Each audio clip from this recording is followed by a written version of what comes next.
Oyentes amigos y hermanos en Cristo, voy a leer la palabra de Dios en el Evangelio según Juan, el capítulo 6. Y voy a leer los primeros 13 versículos. Dice así: Después de esto, Jesús fue al otro lado del mar de Galilea, el de Tiberias, y le seguía gran multitud, porque veían las señales que hacía en los enfermos. Entonces subió Jesús a un monte y se sentó allí con sus discípulos. Y estaba cerca la Pascua, la fiesta de los judíos. Cuando alzó Jesús los ojos y vio que había venido a él gran multitud, dijo a Felipe: ¿De dónde compraremos pan para que coman estos? Pero esto decía para probarle, porque él sabía lo que había de hacer. Felipe le respondió: 200 denarios de pan no bastarían para que cada uno de ellos tomase un poco. Uno de sus discípulos, Andrés, hermano de Simón Pedro, le dijo: Aquí está un muchacho que tiene 5 panes de cebada y 2 pececillos. ¿Mas qué es esto para tantos? Entonces Jesús dijo: Haced recostar la gente. Y había mucha hierba en aquel lugar, y se recostaron como en número de 5,000 varones. Y tomó Jesús aquellos panes, y habiendo dado gracias, los repartió entre los discípulos, y los discípulos entre los que estaban recostados, asimismo de los peces cuanto querían. Y cuando se hubieron saciado, dijo a sus discípulos: Recoged los pedazos que sobraron, para que no se pierda nada. Recogieron pues y llenaron 12 cestas, 12 canastas de pedazos que de los 5 panes de cebada sobraron a los que habían comido. Que nuestro Dios añada la bendición que tanto necesitamos sobre su palabra y sobre todos nosotros. El Señor está alimentando multitudes. Qué señal, qué milagro que obró el Señor aquel día. Quedaría imborrable, imperecedero en la memoria de quienes tuvieron la dicha de presenciarlo. Dice el versículo 33 de este capítulo, versículo que no lo hemos leído, dice: Porque el pan de Dios es aquel que descendió del cielo y da vida al mundo. El milagro de la alimentación de la multitud nos enseña primero que el Señor Jesucristo puede suplir toda necesidad material y espiritual de la humanidad. Él es un Salvador suficiente. Recuérdelo, amigo oyente, recuérdelo, hermano en Cristo. Él es un Salvador suficiente. En segundo lugar, la alimentación de esta multitud nos enseña que Cristo, como el pan de vida, imparte vida eterna a todos los que le comen, es decir, a todos los que vienen a creer en Él. Y que los que creen deben seguir alimentándose de esta comida espiritual. Él es un Salvador sustentador. No lo olvidemos. Hermano en Cristo, un día vinimos al Señor, comimos de Él por la fe. Nos dio vida eterna y Él va a seguir sustentándonos. Nosotros tenemos que seguir alimentándonos de ese pan. Sin Él no somos nada, porque Él es un Salvador sustentador. En tercer lugar, la alimentación de esta gente nos enseña que Él es el guardador de los que vienen a Él, pues Él dice: le resucitaré en el día postrero. Él es un Salvador seguro. Qué bueno es tener un ancla segura, un Salvador seguro. Fíjese que casi todo el capítulo gira alrededor del pan como tema central. Veamos algunas cosas. En los versos 1 al 14 tenemos el pan de vida simbolizado. Ahí el pan de vida está simbolizado. El pan que el Señor dio a la multitud es un símbolo del pan de vida que Él proporciona a todos los que vienen a Él. No sé si usted, amigo, ya se acercó a Cristo para comer de ese pan de vida eterna. En segundo lugar, los versículos 25 al 27, tenemos el pan de vida recomendado. El Señor aconsejó a la gente buscar no el pan material que perece, sino el pan espiritual que permanece. Un día le dijo el Señor a Satanás el tentador, no solo de pan vivirá el hombre, sino de toda palabra que sale de la boca de Dios. En tercer lugar, en los versículos 28 al 40, tenemos el pan de vida presentado. Cristo mismo se presentó a la gente como el verdadero pan del cielo enviado por Dios para dar vida al mundo. En cuarto lugar, en los versículos 41 al 65, tenemos el pan de vida apropiado. El Señor recalcó 4 veces lo imprescindible de apropiarle a Él mismo por la fe, a fin de gozar de la salvación y de la comunión con Él.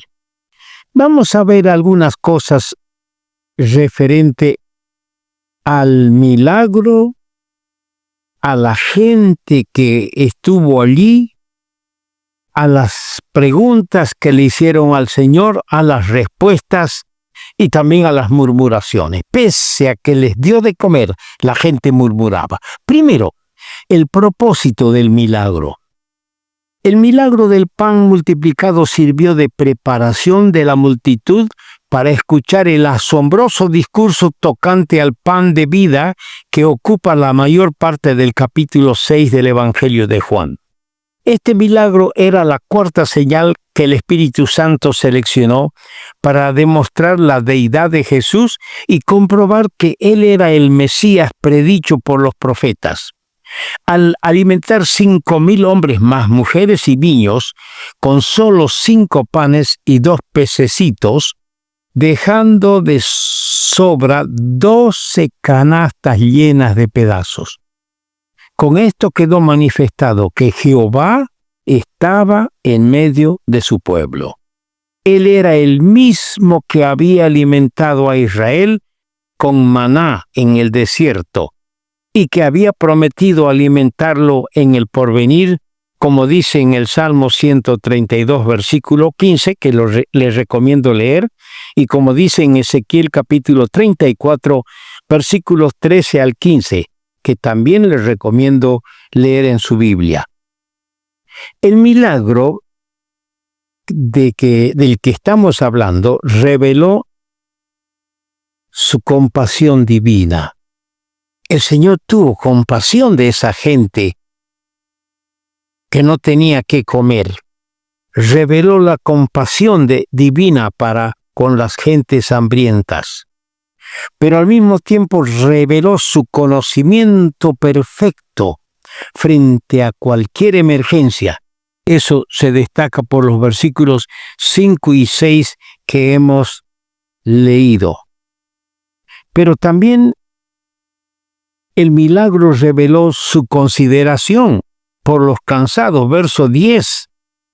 Dice en el verso 10, haced recostar a la gente.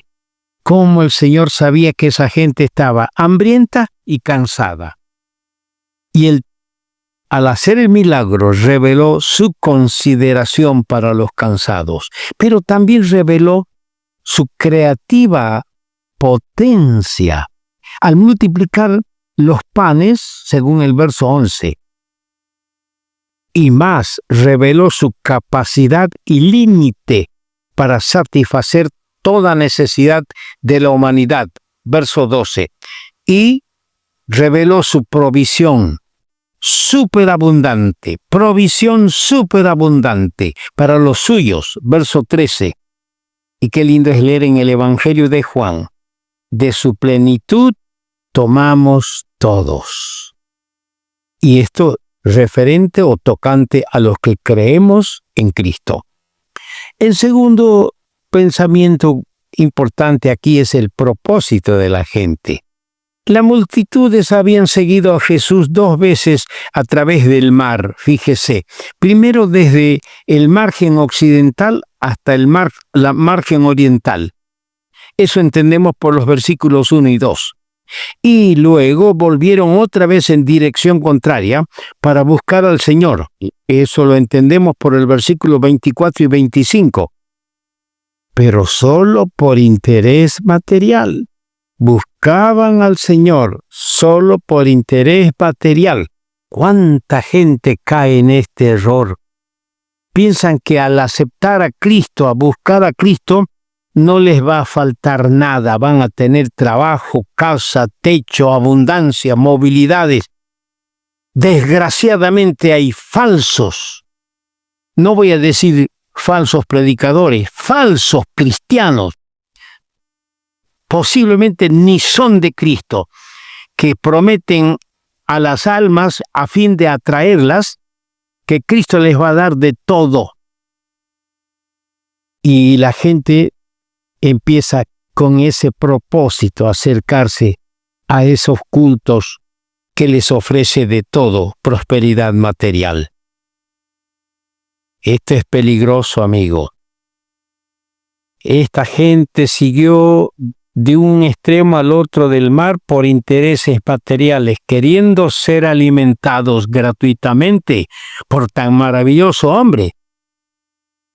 Por este motivo el Señor les exhortó a trabajar, no por el pan material, más por el pan espiritual. Leamos el verso 27, dice: trabajad no por la comida que perece, sino por la comida que a vida eterna permanece, la cual el Hijo del Hombre os dará, porque a éste señaló Dios el Padre. La palabra trabajad se refiere al trabajo que ellos, la multitud, se había dado al viajar tanta distancia para seguir a Jesús con la esperanza de ser alimentados por segunda vez. Y el Señor les dice, en efecto, que deberían poner el mismo empeño, el mismo esfuerzo en trabajar, en buscar el pan de vida. No debemos buscar al Señor meramente por lo que Él puede darnos. ¿Está oyendo? No busquemos al Señor por lo que Él puede darnos, sino por Él mismo. Cuando yo me arrodillo para orar, tengo una lista grande de pedirle a mi Señor, pero lo que más me interesa es Él. Tener una comunión, un contacto, una visión de Él, de su persona. Solo eso ya satisface los anhelos de mi alma, los deseos de mi alma. En tercer lugar, tenemos la pregunta de la gente. Vimos el propósito de la gente. Ahora tenemos la pregunta de la gente. El Señor les había dicho: trabajad. Y sus oyentes le preguntan: ¿qué debemos hacer para poner en práctica las obras de Dios? La única obra que podrían hacer de su parte era creer en el que Dios había enviado. Verso 29. Nosotros también somos llamados a creer en Él, pero el creer no es una obra meritoria por la cual granjeamos el don de Dios. Es sencillamente la obra de la fe mediante la cual aceptamos ese don. Pero aquí sobresale la incredulidad de la gente. Exigieron una señal de que Jesús fuera realmente enviado de Dios. Dijeron en efecto que Moisés había alimentado a sus padres durante 40 años en el desierto, mientras Jesús había dado alimento milagroso una sola vez. Necesitaban pues más pruebas antes de poder creer en él. Eso colegimos por los versos 30-31. La contestación del Señor no se dejó esperar. Les enseñó que no fue Moisés, sino Dios que les dio aquel pan simbólico, el maná. Y el mismo Dios ahora les había enviado el pan verdadero, verso 32. La contestación del Señor les enseñó que aquel maná que descendió del cielo había sustentado la vida de los israelitas solamente. Ahora el pan de Dios les había descendido del cielo para dar vida al mundo entero. La respuesta del Señor les enseñó, en tercer lugar, que los israelitas volvían a tener hambre después de comer el maná. Mas yo soy el pan de vida, y el que comiere de este pan nunca tendrá hambre, dijo el Señor. La contestación del Señor, en cuarto lugar, les enseñó que Moisés perdió a muchos israelitas en el desierto. El Señor no perderá ni a uno de los que vienen a Él. Amigo, el que viene a Cristo le acepta como su Salvador, nunca se perderá, porque el Señor dice que los resucitará a todos los suyos para hacerles entrar en la patria celestial. Así vemos que Cristo es mayor y mejor que Moisés y que el maná. Pero hay un pero. Pese a todo, las murmuraciones del pueblo tampoco se dejaron esperar. 3 veces Jesús afirmó que Él había descendido del cielo, pero sus oyentes murmuraron y no entendieron. No veían en Él más que a un hombre nacido en Nazaret. Pero el Señor los enseñó que solo los que son enseñados y guiados de Dios pueden aprender la verdad tocante a su deidad y recién pueden venir a Él confesando sus pecados. Dios quiera que todos los que escuchan estas palabras lleguen al Señor Jesús confesando sus pecados.